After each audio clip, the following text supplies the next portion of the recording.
பெரிய பாதிப்பு, இது பெரிய பாதக செயல். நான் ஒரு கட்டுரை எழுதியிருக்கேன். இது மகாத்மா காந்தி படுகொலைக்கு ஈடான படுகொலை. 2வது முறை காந்தி அவர்களை கொண்டு இருக்காங்க.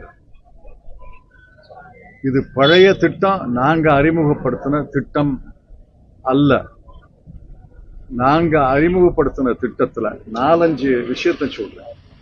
நாங்க அறிமுகப்படுத்தின திட்டத்துல நாடு முழுவதும் வேலை நடக்கும்.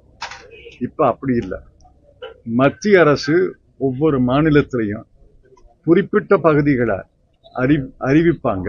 அந்த இடத்துலதான் வேலை நடக்கும். 1. 2வது, நாங்க அறிவித்த திட்டத்துல வேலை கேட்டு வேலை கொடுக்கணும். வேலை கேட்டா வேலை கொடுக்கணும். வேலை கொடுக்காட்டி வேலையின்மை அலவுன்ஸ் உண்டு. இப்ப அப்படி இல்லை. வேலை கொடுத்தா தான் நீங்க வேலை கேட்க முடியும். நாங்க அறிவித்தது டிமாண்ட் ட்ரிவன். வேலை கேட்டா கொடுக்கணும். இவங்களது சப்ளை ட்ரிவன்.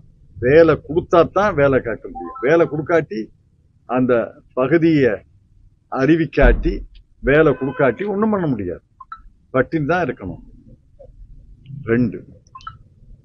3வது, நாங்க அறிவித்த திட்டத்துல மத்திய அரசு முழு சம்பளத்துக்கு பொறுப்பு.